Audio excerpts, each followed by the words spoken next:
warahmatullahi wabarakatuh. Hai semua, di sini kami dari kelompok 3 ingin membahas nih, ataupun bisa dibilang ini podcast ya. Nah, jadi di sini saya Aprilia Anjani dari kelompok 3 dan bersama rekan saya. Dan saya Mas Andi dari kelompok 3 juga. Nah, jadi di sini nih kita akan buat podcast. Nah, kita tuh ada mata kuliah guys, pendidikan keluarga. Nah, di sini kami itu ada satu buku yang menurut kami itu menarik sekali.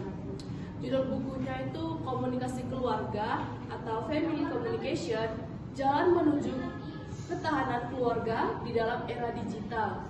Nah, di sini kami akan bedah ini bukunya, sudah ada di depan kita. Oke. Nah, kayaknya dimulai dari aku dulu nggak sih? Aku dulu ya, Beb. Oke. Baik. Kalau saya di sini sih akan mengulik sedikit tentang profil bukunya, yaitu buku yang akan kita bahas di sini berjudul Komunikasi Keluarga atau Family Communication, Jalan Menuju Ketahanan Keluarga dalam Era Digital. Penulisnya yaitu Prof. Hafid Cangara, MSc PhD, dan tahun terbitnya yaitu tahun terbit 2023, dan buku ini diterbitkan di Prenada Media Group.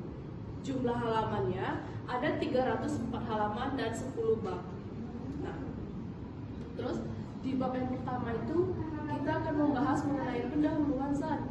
Nah, di pendahuluan itu ada studi tentang keluarga dan pentingnya mempelajari komunikasi dalam keluarga. Di bab 1 juga kita dapat mempelajari pentingnya sih, apa sih pentingnya komunikasi dalam keluarga. Baik, sepertinya itu saja pendahuluan yang sama saya sampaikan. Saya kembalikan ke Sandi. Nah, April. Setelah apa yang kamu bahas tentang profil dan bab 1 tadi, sekarang kita memasuki ke bab kedua, yaitu tentang konsep, pengertian, tujuan, dan teori komunikasi dalam keluarga. Sekilas saja ya kita bahasnya. Pengertian yang kalian semua di sini sudah pada tahu apa belum? Pengertian dari komunikasi dalam keluarga. Nah, banyak ahli-ahli yang menyebutkan berbagai definisi dari komunikasi, tapi salah satunya adalah oleh Schon dan Wetter dalam Canggaran tahun 2021, bahwa ia menyebutkan komunikasi adalah bentuk interaksi manusia yang saling mempengaruhi satu sama lainnya, sengaja atau tidak sengaja. Terbatas pada bentuk komunikasi menggunakan bahasa variabel dan tapi dalam konteks ekspresi muka, melukis, seni, dan teknologi.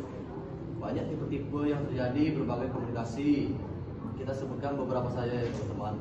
Contohnya yang pertama itu komunikasi antar pribadi dan komunikasi kelompok dan organisasi, komunikasi publik, komunikasi budaya, dan komunikasi massa. Kalau komunikasi dalam keluarga itu dapat diartikan sebagai suatu proses pertukaran pesan yang disampaikan secara variabel maupun non variabel untuk menciptakan saling pengertian agar terjadinya kehangatan, rasa kasih sayang, rasa percaya, dan penyuka. Nah, mungkin itu saja yang bisa saya jelaskan. Saya kembalikan dulu kepada kawan saya April. Nah, sesudah kita menyinggung tentang bab 2 tadi, maka kita akan membahas bab 3 lagi, yaitu topiknya adalah arti dan makna dari sebuah perkawinan. Menurut aku, topik ini bagus ya, sama halnya yang sering kita bahas dalam pendidikan keluarga ini. Kenapa? Arti dari perkawinan itu, menurut Goldberg 2016, perkawinan itu sebagai kesatuan yang menjanjikan suatu keakraban yang tahan lama dan pelestarian budaya dalam memenuhi kebutuhan interpersonal. Dalam beberapa alasan ini, mengapa orang ingin sekali menikah dan mengkhawatirkan untuk memasuki jenjang perkawinan. Kita sebutkan beberapa aja ya nih, yaitu contohnya untuk menumbuhkan rasa cinta, rasa kasih sayang, menjalin persahabatan antara pria dan perempuan, menciptakan komitmen seumur hidup, dan memberikan keamanan bagi anak-anak mereka nanti. Nah, masuk ke keempat nih, Bro. Jadi di sini topik kita adalah keluarga dan kerabat, jadi keluarga atau rumah tangga. Ada adalah unit terkecil dari masyarakat dan merupakan landasan kehidupan bagi setiap orang melalui keluarga. Ini menumbuhkan kebersamaan, nasib, dan solidaritas dalam keluarga, dan kenapa dia itu merupakan suatu sistem keturunan yang dianut suatu suku bangsa yang berbeda satu sama lainnya menurut struktur sosialisasi yang ada di suatu masyarakat. Kenapa sih pentingnya yang keluarga dalam masyarakat? Karena itu nanti adanya yang namanya kepentingan individu dan kepentingan masyarakat. Nah, kita masuk ke bab 5 ya. Ini menurut Sandi sejauh apa sih? Sejauh ini podcastnya asik nggak menurut kamu? Menurut saya lumayan asik lah. Nah, kalau asik berarti nggak membosankan kan? Kita lanjut ya ke teknologi komunikasi dan informasi. Banyak sekali sekarang saya lihat ya aplikasi yang bermunculan karena perkembangan teknologi. Nah, itu sebenarnya dapat baik untuk kita karena itu mempermudah cara kita untuk berkomunikasi terhadap sesama anggota keluarga, teman maupun pasangan yang kita cintai. Media yang dapat kita gunakan sebagai alat berkomunikasi, contohnya ada handphone dan komputer. Dan juga di dalam handphone dan komputer itu terdapat beberapa aplikasi yang dapat kita gunakan sebagai media untuk berkomunikasi dalam kelompok atau keluarga kita. Nah, selanjutnya San. Terima kasih April. Sekarang kita masuk ke bab 6, yaitu keluarga bahagia dan harmonis.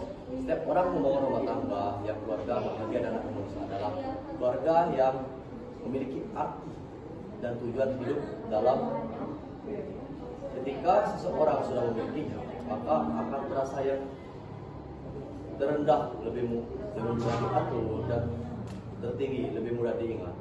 Nah, kalau keharmonisan itu dalam rumah tangga, keluarga yaitu kemampuan untuk mencapai dan saling mendukung dalam mempertemukan perbedaan dengan cara yaitu kondusif dalam memelihara hubungan dan harmonis dalam keluarga, yaitu dengan adanya cinta, kasih sayang, kepercayaan, saling mendukung, dan adanya kebersamaan.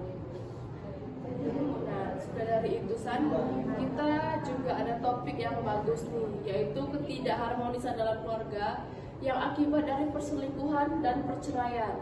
Di bab 7 ini juga kita ada kata-kata nih teman-teman. Untuk teman-teman dengerin ya kata-kata kami ya. Kata-kata buku lebih tepatnya. Perkawinan itu sebuah keunikan. Ia ibaratnya sebuah benteng yang terkepung, di mana orang yang ada di luar mau masuk ke dalamnya, sementara yang ada di dalamnya justru mau keluar. Nah, di sini kita membahas mengenai apa sih yang membuat ketidakharmonisan dalam keluarga. Dan ada juga beberapa faktor, yaitu kemajuan teknologi informasi dan komunikasi, sikap materialistis, efek media massa. Dalam bab ini kita juga dikasih tahu apa sih dampak yang diberikan dari ketidakharmonisan dalam keluarga. Yang pertama itu ada dampak dari perselingkuhan, dan yang kedua ada dampak dari perceraian. Semua ini akan dibahas di bab ini. Nah, lanjut di bab 8 akan dibahas oleh Sandi. Nah, ya, kan banyak tadi kita sudah membahas tentang dampak negatif dari perceraian dan perselingkuhan di sini. Nah, kita lanjut membahas tentang ketahanan keluarga, definisi dari yaitu kemampuan untuk menangkal dan melindungi diri dari berbagai permasalahan dan ancaman kehidupan baik yang datang dari dalam keluarga atau luar keluarga, luar lingkungan komunikasi dan masyarakat. Nah, menurut kamu, Prim, apa sih pentingnya ketahanan dalam rumah tangga? Karena berpengaruh untuk menumbuhkan perkembangan dan menyalurkan potensi setiap anggota keluarga serta menanamkan nilai etika sosial dengan hubungan antar sesama manusia. Kalau menurut aku sih, kalau kita membahas tentang ketahanan keluarga, kita sebenarnya harus mempertahankan keluarga kita ya guys, karena tidak semua kita sudah melihat bagaimana keluarga kita sendiri, dan belum tentu loh keluarga orang itu lebih baik dari keluarga kita. Jadi sebisa mungkin kita tuh harus mempertahankan keluarga kita sendiri San. Nah lanjut, sekarang kita akan membahas bab ke-9, yaitu komunikasi jalan menuju keluarga bahagia. Jadi San, menurut kamu kalau keluarga bahagia itu seperti mana mendefinisikannya? Menurut aku keluarga kita mau bahagia, kita saling mengkomunikasikan apapun itu, ada yang saling ditutupi maupun yang tidak ditutupi. Jadi menurut Sandi kalau keluarga mau bahagia itu tidak ada yang perlu ditutup-tutup biasa. Harus terbuka. Jadi itu kuncinya dari kebahagiaan dalam keluarga. Lanjut Sandi. Nah, kita sekarang berbeda di akhir bab kita ini, yaitu mengembangkan karir dengan komunikasi keluarga. Nah, di bab ini kita membahas mengenai kesultanan dalam keluarga, dan motivator keluarga bahagia. Jadi tidak banyak yang disampaikan dalam bab ini. Nah, berakhir sudah teman-teman sesi podcast kami pada hari ini. Nah, jadi di sini kami menyimpulkan bahwa buku ini mengenai tentang apa sih keluarga, bagaimana caranya mempertahankan keluarga, kebahagiaan keluarga, dan juga bagaimana cara komunikasi yang baik untuk keluarga. Nah, jadi yang terakhir kita akan membahas mengenai kelebihan dan kekurangan buku ini. Kalau menurut Sandi, kelebihan dan kekurangan buku ini apa? Menurut Sandi pribadi. Nah, jadi kan tadi sudah membahas ya seluruh isi buku ini tadi. Selanjutnya kita akan mengulik apa sih kekurangan dan kelebihan dari buku ini. Kalau menurut saya pribadi sih, buku ini sudah bagus ya. Karena saya kan sangat detail ya, lihat dari font yang digunakan, kertas yang digunakan, terus juga warna.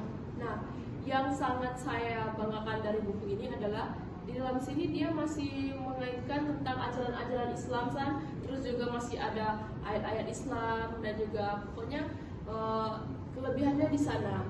Terus kalau kekurangannya menurut saya sebenarnya sudah baik, tetapi buku ini terlalu tebal untuk dibaca seperti saya, Gen Z ataupun yang lainnya juga. Yang malas membaca itu sepertinya akan kesulitan untuk membaca buku ini. Jadi harapan saya bukunya babnya dikurangin sedikit. Kalau menurut Sandi bagaimana? Kalau menurut saya buku ini desainnya dan hasil cetakannya ya lumayan bagus lah. Dan bahasanya sudah mudah dimengerti. Yang pertama tuh bahasanya mudah dimengerti. Dan yang ketiga tuh mencakup topik yang luas beliau. Dan dia tuh mencakup topik yang lebar di. Jadi banyak yang bisa dibahas dalam buku ini ya. Nah, yang terakhir tuh banyak memberikan contoh dan ilustrasi yang indah. Nah, terus saya lihat dari buku ini, dari karyanya bagus, dari warnanya masuk ke betul kata April tadi, ada juga unsur agamanya juga dalam buku ini. Mungkin kalau kekurangannya buku ini tidak ada lumayan perfect menurut saya. Tapi balik lagi ke anak Gen Z tadi ya. Kalau anak Gen Z kan dia kebanyakan malas membaca karena buku ini tebal. Jadi itu kebanyakan cuman sedikit membaca dia nggak mau lagi. Mungkin kurangannya dikit lah, agak tebalan bagi anak Gen Z tapi kawan-kawan. Kalau bagi anak yang suka membaca mungkin kurang tebal. Oke, jadi sepertinya itu saja yang dapat kami sampaikan di podcast kita ini. Kami tutup semuanya. Wassalamualaikum warahmatullahi wabarakatuh. Bye bye. Next time.